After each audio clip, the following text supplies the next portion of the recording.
نحمده ونصلی علی رسولہ الکریم اما بعد رب اشرح لی صدری ویسر لی امری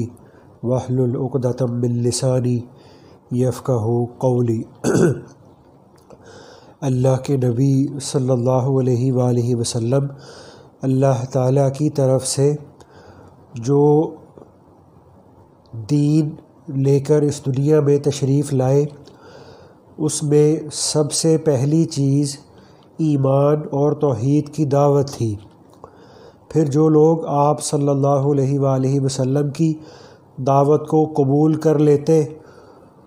تو ان کو آپ صلی اللہ علیہ وآلہ وسلم عملی زندگی گزارنے کے لیے ہدایات دیتے تھے۔ آپ صلی اللہ علیہ وآلہ وسلم کی ان ہدایات کو بنیادی طور پر دو حصوں میں تقسیم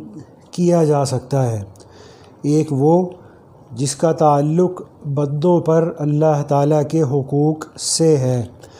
جس میں آپ صلی اللہ علیہ وآلہ وسلم نے یہ بتلایا کہ بندوں پر اللہ تعالیٰ کے کیا حقوق ہیں اور اس باب میں ان کے کیا فرائض ہیں،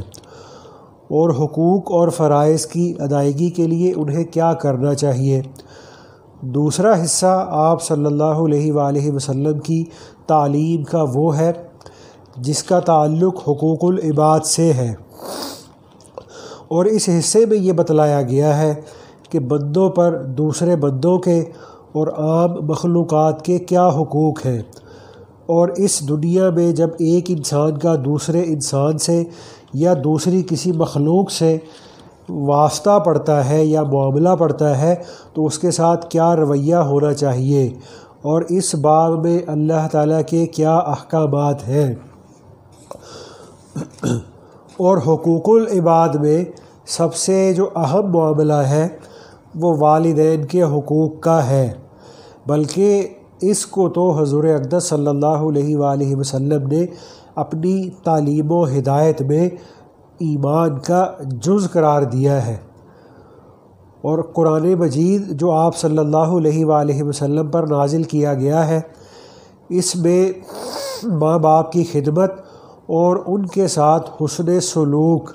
کا حکم اللہ تعالیٰ کی توحید اور عبادت کے ساتھ ساتھ اس طرح دیا گیا ہے جس سے معلوم ہوتا ہے کہ انسانوں کے اعمال میں اللہ تعالیٰ کی عبادت کے بعد ماں باپ کی خدمت اور راحت رسانی کا درجہ ہے، جیسا کہ سورہ بنی اسرائیل میں اللہ پاک نے یہ ارشاد فرمایا، وَقَضَىٰ رَبُّكَ أَلَّا تَعْبُدُوا إِلَّا إِيَّاهُ وَبِالْوَالِدَيْنِ إِحْسَانًا، کہ اور تمہارے رب کا قطعی حکم ہے کہ صرف اسی کی عبادت کرو اور ماں باپ کے ساتھ اچھا برتاؤ اور ان کی خدمت کرو۔ اور اسی طرح سے سورہ لقمان میں ماں باپ کا حق بیان کرتے ہوئے اللہ پاک نے یہاں تک فرما دیا کہ اگر بالفرض کسی کے ماں باپ کافر اور مشرک ہوں اور اولاد کو بھی کفر اور شرک کے لیے مجبور کریں تو اولاد پر لازم ہے کہ ان کے کہنے سے کفر اور شرک کو اختیار نہ کرے، لیکن دنیا میں ان کے ساتھ اچھا سلوک اور ان کی خدمت پھر بھی کرتا رہے۔ تو اس میں سورہ لقمان میں اللہ پاک یہ فرماتے ہیں، وَإِن جَاهَدَاكَ عَلَىٰ أَن تُشْرِكَ بِي مَا لَيْسَ لَكَ بِهِ عِلْمٌ فَلَا تُطِعْهُمَا وَصَاحِبْهُمَا فِي الدُّنْيَا مَعْرُوفًا۔ تو اس میں رسول اللہ صلی اللہ علیہ وآلہ وسلم نے ماں باپ کے حقوق اور ان سے متعلق اولاد کے فرائض کے بارے میں جو کچھ فرمایا ہے وہ اگر دیکھا جائے تو وہ قرآن پاک کی ان آیات کی تفسیر اور تشریح ہی ہے، جیسا کہ ایک حدیث میں آتا ہے جس کا مفہوم ہے کہ اللہ تعالیٰ کی رضامندی والد کی رضامندی میں ہے اور اللہ تعالیٰ کی ناراضگی والد کی ناراضگی کے اندر ہے۔ ایسے ہی حضرت انس رضی اللہ تعالیٰ عنہ یہ فرماتے ہیں کہ ایک مرتبہ اللہ کے نبی صلی اللہ علیہ وآلہ وسلم سے کبیرہ گناہوں کے بارے میں دریافت کیا گیا کہ وہ کون کون سے گناہ ہیں، تو تو آپ صلی اللہ علیہ وآلہ وسلم نے فرمایا اللہ تعالیٰ کے ساتھ شریک ٹھہرانا، ماں باپ کی نافرمانی اور ایذا رسانی کرنا، یعنی ماں باپ کی نافرمانی ایک گناہ اور ایذا رسانی ان کو دکھ اور تکلیف پہنچانا یہ دوسری بات، اور پھر فرمایا کسی بندے کو ناحق قتل کرنا، اور اس کے بعد فرمایا جھوٹی گواہی دینا۔ تو اگر ہم یہ سورہ بنی اسرائیل کے اندر اس کی آیت نمبر 23 سے لے کے 25 تک اگر ہم پڑھیں تو اس کے اندر اللہ پاک یہ فرماتے ہیں وَقَضَىٰ رَبُّكَ أَلَّا تَعْبُدُوا إِلَّا إِيَّاهُ وَبِالْوَالِدَيْنِ إِحْسَانًا إِمَّا يَبْلُغَنَّ عِندَكَ الْكِبَرَ أَحَدُهُمَا أَوْ كِلَاهُمَا فَلَا تَقُل لَّهُمَا أُفٍّ وَلَا تَنْهَرْهُمَا وَقُل لَّهُمَا قَوْلًا قریبا واخفض لهما جناح الذل من الرحمة وقل رب ارحمهما كما ربياني صغيرا ربكم أعلم بما في نفوسكم إن تكونوا صالحين فإنه كان للأوابين غفورا، کہ جس کا ترجمہ یہ بنتا ہے کہ اور تیرے رب نے حکم دیا کہ بجز اس کے کسی کی عبادت مت کرو اور تم ماں باپ کے ساتھ حسن سلوک کیا کرو، اگر تیرے پاس ان میں سے ایک یا دونوں بڑھاپے کو پہنچ جائیں سو ان کو کبھی ہوں بھی مت کہنا اور نہ ان کو جھڑکنا، اور ان سے خوب ادب سے بات کرنا اور ان کے سامنے شفقت سے انکساری کے ساتھ جھکے رہنا، اور یوں دعا کرتے رہنا کہ اے میرے پروردگار ان دونوں پر رحم فرما جیسا انہوں نے مجھ کو بچپن میں پالا پرورش کیا، اور صرف اس ظاہری توقیر اور تعظیم پر اکتفا مت کرنا، دل میں بھی ان کا ادب اور قصد طاعت رکھنا، کیونکہ تمہارا رب تمہارے معافی الضمیر کو خوب جانتا ہے، اگر تم سعادت مند ہو تو وہ توبہ کرنے والوں کی خطا معاف کر دیتا ہے۔ تو اس آیت کریمہ کے اندر اگر ہم یہ دیکھیں کہ اللہ پاک نے جو سب سے پہلا حکم دیا ہے وہ کیا ہے کہ اللہ کے سوا کسی کی عبادت نہ کرو، تو سارے کے سارے انبیاء علیہ السلام کی شریعتوں کے اندر سب سے بڑا حکم یہی ہے، اور اسی حکم کی تعمیل کرانے کے لیے اللہ جل شانہ نے سارے انبیاء کو دنیا کے اندر بھیجا، کتابیں نازل فرمائی اور صحیفے اتارے کہ اللہ جل شانہ کو عقیدے سے ایک ماننا اور صرف اسی کی عبادت کرنا، اور کسی بھی چیز کو اس کی ذات و صفات اور تعظیم اور عبادت میں شریک نہ کرنا، یہ اللہ تعالیٰ جل شانہ کا سب سے بڑا حکم ہے۔ اور دوسرے نمبر پہ اس آیتوں میں یہ فرمایا گیا کہ والدین کے ساتھ حسن سلوک کیا کرو، کہ اللہ جل شانہ خالق ہے، اسی نے سب کو وجود بخشا اور اسی کی عبادت اور شکر گزاری بہرحال فرض اور لازم ہے، اور اس نے چونکہ انسانوں کو وجود بخشنے کا ذریعہ ان کے ماں باپ کو بنایا ہے، اور ماں باپ اولاد کی پرورش میں بہت کچھ دکھ تکلیف اٹھاتے ہیں، اسی لیے اللہ تعالیٰ نے اپنی عبادت کے حکم کے ساتھ ماں باپ کے ساتھ احسان کرنے کا حکم بھی فرمایا، جو قرآن پاک کے اندر کئی جگہ پر موجود ہے، جیسا کہ سورہ بقرہ کے اندر یہ ارشاد فرمایا وَإِذْ أَخَذْنَا مِيثَاقَ بَنِي إِسْرَائِيلَ لَا تَعْبُدُونَ إِلَّا اللَّهَ وَبِالْوَالِدَيْنِ إِحْسَانًا، اور جس کا ترجمے کا مفہوم یہ بنتا ہے کہ اور وہ زمانہ یاد کرو جب ہم نے بنی اسرائیل سے قول اور قرار لیا کہ کسی کی عبادت مت کرنا سوائے اللہ کے، اور ماں باپ کی اچھی طرح خدمت گزاری کرنا۔ اب اس آیت کے اندر اگر ہم یہ غور کرتے ہیں تو اللہ تعالیٰ نے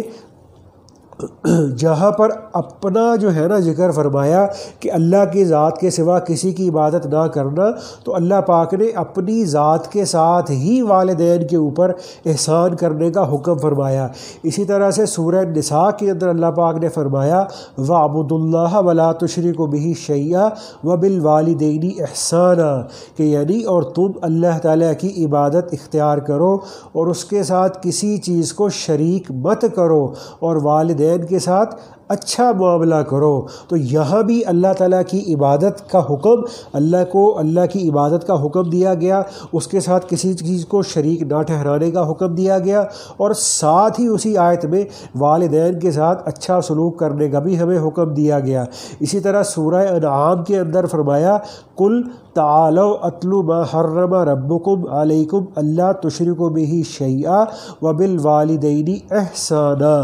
کہ آپ فرما دیجئے کہ آؤ میں تم کو وہ چیزیں پڑھ کر سناؤں جن کو تمہارے رب نے تم پر حرام فرمایا ہے، وہ یہ کہ اللہ تعالیٰ کے ساتھ کسی چیز کو شریک مت ٹھہراؤ اور ماں باپ کے ساتھ احسان کیا کرو۔ تو اب اس کے اندر یہاں اس آیت کے اندر بھی اللہ پاک نے جو ہے وہ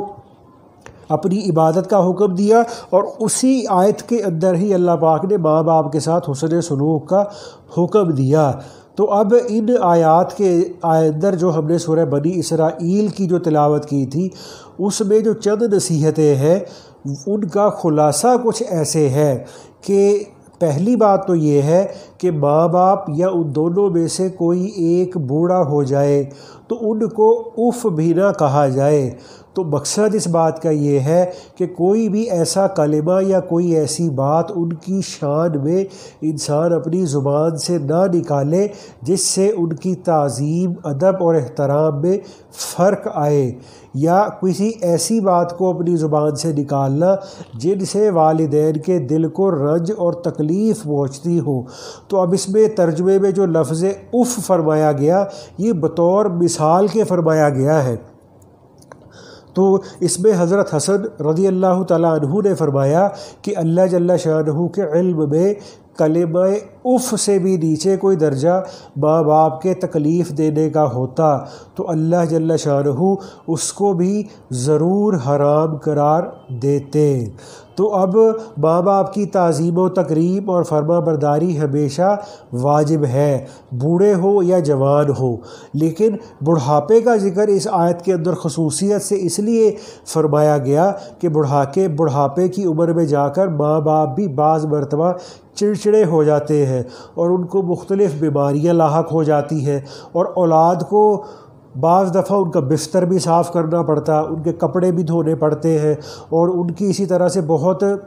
ذاتی قسم کے جو کام ہیں وہ اولاد کو خود کرنے پڑتے ہیں، جس کی وجہ سے انسان کی جو طبیعت ہے اس کے اندر ایک کراہت پیدا ہونی شروع ہو جاتی ہے اور انسان کی طبیعت بور ہو جاتی ہے، اور بعض دفعہ انسان تنگ آ کر زبان سے الٹے سیدھے الفاظ بھی نکال دیتا ہے۔ تو اب اس میں حضرت مجاہد رحمۃ اللہ علیہ یہ غالباً تابعی ہے، تو یہ فرمایا کرتے تھے کہ تو جو ان کے کپڑے وغیرہ سے گندگی اور پیشاب پخانہ صاف کرتا ہے تو اس موقع پر بھی اف بھی نہ کہو، جیسا کہ وہ بھی اف نہ کہتے تھے جب تیرے بچپن میں تیرا پیشاب پاخانہ دھوتے تھے۔ اور دوسری بات اس میں یہ فرمائی وَقُلْ لَهُمَا قَوْلًا كَرِيمًا، یعنی ماں باپ سے خوب ادب سے بات کرنا، اچھی باتیں کرنا، اپنے لب و لہجے میں نرمی اختیار کرنا، اور الفاظ میں والدین کی توقیر اور تکریم کا پورا خیال رکھنا، یہ سب باتیں قولاً کریمہ میں داخل ہیں۔ تو اس میں حضرت زہیر بن محمد رحمۃ اللہ علیہ نے قولاً کریمہ کی تفسیر میں یہ ارشاد فرمایا اذا دعوک فقل لبیکما وسعدیکما، کہ یعنی جب ماں باپ تجھے بلائیں تو کہنا کہ میں حاضر ہوں اور ان کا حکم پورا کرنے کے لیے موجود ہوں، کہ میں حاضر ہوں اور تعمیل ارشاد کے لیے موجود ہوں۔ تو حضرت قتادہ رحمۃ اللہ علیہ ان کا بھی تفاسیر کے اندر بہت ذکر ہے۔ یہ حضرت قتادہ رحمۃ اللہ علیہ قولاً کریمہ کی تفسیر میں فرمایا کرتے تھے قولاً لینا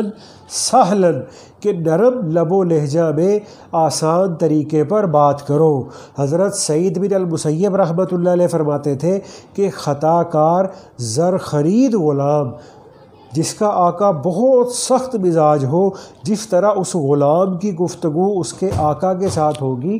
اسی طرح سے ماں باپ سے بات کی جائے گی۔ تو اگر اس طرح سے بات کی جائے تو قولاً کریمہ پر عمل ہو سکتا ہے۔ اور تیسرے نمبر پر جو بات ارشاد فرمائی وہ یہ تھی وَخْفِضْ لَهُمَا جَنَاحَ الذُّلِّ مِنَ الرَّحْمَةِ، یعنی ماں باپ کے سامنے شفقت سے انکساری کے ساتھ جھکے رہنا۔ اب اس کی تفسیر میں حضرت عروہ رحمۃ اللہ علیہ فرماتے تھے کہ تم ان کے سامنے ایسی روش اور ایسا طریقہ اختیار کرو کہ ان کی جو دلی رغبت ہو اس کے پورا ہونے میں تیری وجہ سے فرق نہ آئے۔ اور حضرت عطا بن ابی رباح رحمۃ اللہ علیہ یہ تابعین میں سے تھے، وہ اس کی تفسیر میں یہ فرماتے ہیں کہ ماں باپ سے بات کرتے وقت نیچے اوپر ہاتھ مت اٹھانا، کہ جیسے برابر والوں کے ساتھ بات کرتے ہوئے اٹھاتے ہیں۔ اور حضرت زہیر بن محمد رحمۃ اللہ علیہ نے اس کی تفسیر میں فرمایا ہے کہ اگر ماں باپ تجھے گالیاں دے اور برا بھلا کہے تو جواب میں یہ کہنا کہ اللہ تعالیٰ آپ پر رحم فرمائے۔ اور چوتھی نصیحت اس آیت میں یہ فرمائی کہ ماں باپ کے لیے یہ دعا کرتے رہا کرو رب ارحمہما کما ربیانی صغیرا، کہ اے میرے رب ان دونوں پر رحم فرما جیسا کہ انہوں نے مجھ چھوٹے سے کو پالا اور پرورش کیا۔ تو اب اس میں بات یہ ہے کہ کبھی اولاد حاجت مند تھی، یعنی اپنے بچپن کے اندر یہ اولاد جو تھی یہ حاجت مند تھی، ضرورت مند تھی، اپنے ماں باپ کی محتاج تھی، اور اس وقت میں بالکل ناسمجھ ناتواں اور کمزور تھی۔ تو اس وقت میں ماں باپ نے ہر طرح کی تکلیف سہی اور دکھ سکھ میں خدمت کر کے اولاد کی پرورش کی۔ اب 50-60 سال جب گزر گئے تو اب صورتحال اس کے الٹ ہو جاتی ہے کہ بچپن میں تو ماں باپ بچے پر خرچ کرتے تھے اور بچے کی خدمت کرتے تھے، تو اب یہ ہوتا ہے کہ ماں باپ خرچ اور خدمت کے محتاج ہو گئے ہیں، اور جو اولاد ہے وہ کمانے والی، روپے پیسے گھر بار کاروبار بیوی بچوں والی ہے۔ تو اب اولاد کو چاہیے کہ ماں باپ کی خدمت سے بالکل نہ گھبرائے اور ان پر اپنا مال خرچ کرنے سے تنگ دل نہ ہو، بلکہ دل کھول کر جان اور مال سے ان کی خدمت کرے، اور اپنے بچپن کا وقت یاد کرے کہ جس وقت میں میرے ماں باپ نے مجھے پرورش کرنے میں، میری تربیت کرنے میں کتنی تکلیفیں اٹھائیں، کتنا راتوں کو جاگے، کتنا گرمی سردی کو برداشت کیا، اپنی ضرورتوں کو قربان کر کے میری ضرورتوں کو پورا کیا اور میری ہر خوشی کا خیال رکھا۔ تو اس چیز کو انسان اپنے سامنے رکھے اور اللہ تعالیٰ سے یہ دعا کرے کہ اے میرے رب ان پر رحم فرما جیسا کہ انہوں نے مجھے چھوٹے پن میں پالا اور پرورش کیا۔ تو اب تفسیر ابن کثیر میں یہ لکھا ہوا ہے کہ ایک شخص اپنی والدہ کو کمر پر اٹھائے ہوئے طواف کر رہا تھا۔ اس نے حضور اقدس صلی اللہ علیہ وآلہ وسلم سے عرض کیا کہ کیا میں نے اس طرح سے خدمت کر کے، یعنی اپنی والدہ کو اپنے کندھوں پر اٹھا کر طواف کرا کر حج کے سارے ارکان ادا کر کے کیا میں نے اپنی والدہ کا حق ادا کر دیا؟ تو آپ صلی اللہ علیہ وآلہ وسلم نے فرمایا کہ ایک سانس کا حق بھی ادا نہیں ہوا، کہ وہ جو بچپن کے اندر تیری ماں نے جو تیری پرورش کی، اس تیری خاطر تکلیفیں اٹھائیں، تیرے لیے نہ دن رات کو دیکھا نہ گرمی سردی کو دیکھا، تو اس وقت میں اس نے جو تیری پرورش کرتے ہوئے تیری ضرورتوں کو پورا کرتے ہوئے جو اس نے ایک سانس لیا، اس ایک سانس کا بھی ابھی حق ادا نہیں ہوا۔ تو اس میں امام بخاری رحمۃ اللہ علیہ اپنی ایک کتاب کے اندر یہ ارشاد فرماتے ہیں کہ حضرت ابو ہریرہ رضی اللہ تعالیٰ عنہ ایک گھر میں رہتے تھے اور ان کی والدہ علیحدہ دوسرے گھر میں رہتی تھی۔ تو حضرت ابو ہریرہ رضی اللہ تعالیٰ عنہ کو جب اپنے گھر سے کہیں جانا ہوتا تھا تو جاتے وقت والدہ کے دروازے پر کھڑے ہو کر کہتے السلام علیکی یا امتا ورحمۃ اللہ وبرکاتہ، کہ اے امی جان آپ پر سلام ہو اور اللہ کی رحمت اور اس کی برکتیں نازل ہوں۔ وہ جواب میں فرماتی تھی وعلیک یا بنی، کہ میرے بیٹے تجھ پر بھی سلام ہو اور اللہ کی رحمت اور برکتیں نازل ہوں۔ اب اس کے بعد حضرت ابو ہریرہ رضی اللہ تعالیٰ عنہ عرض کرتے تھے رحمک اللہ کما ربیتنی صغیرا، رحمک اللہ کما ربیتنی صغیرہ، اللہ کی رحمت آپ پر ہو جیسا کہ آپ نے مجھ چھوٹے سے کو پالا۔ تو ان کی والدہ اس کے جواب میں فرماتی تھی رحمک اللہ کما بررتنی کبیرہ، اللہ تم پر بھی رحم فرمائے جیسا کہ تم نے بڑے ہو کر میرے ساتھ حسن سلوک کیا۔ تو اب اگر ماں باپ کے اکرام و احترام میں کبھی کوئی لغزش اور کوتاہی ہو جائے تو انسان فوراً معافی مانگ کر کوتاہی کی تلافی کر کے اپنے ماں باپ کو راضی کر لے اور اللہ جل شانہ سے بھی مغفرت طلب کرے۔ اور اسی طرح تفسیر ایک در منصور ہے، اس میں ربکم اعلم بما فی نفوسکم کی تفسیر کے اندر حضرت سعید بن جبیر رحمۃ اللہ علیہ یہ فرماتے تھے کہ اولاد کی جانب سے ماں باپ کے حق میں غفلت سے کوتاہی ہو جائے اور دل سے فرما بردار ہو۔ کیا مطلب کہ اولاد کی جانب سے ماں باپ کے حق میں غفلت سے کوتاہی ہو جائے اور دل سے فرما بردار ہو تو اللہ جل شانہ توبہ کرنے والوں کو معاف فرمانے والا ہے۔ تو اللہ پاک بھائی مجھے، آپ کو، ہم سب کو اس پر عمل کی توفیق عطا فرمائے اور اللہ ہمیں اپنے والدین کی قدر کرنے کی، اللہ ان کی خدمت کرنے کی اللہ تعالی ہمیں توفیق عطا فرمائے۔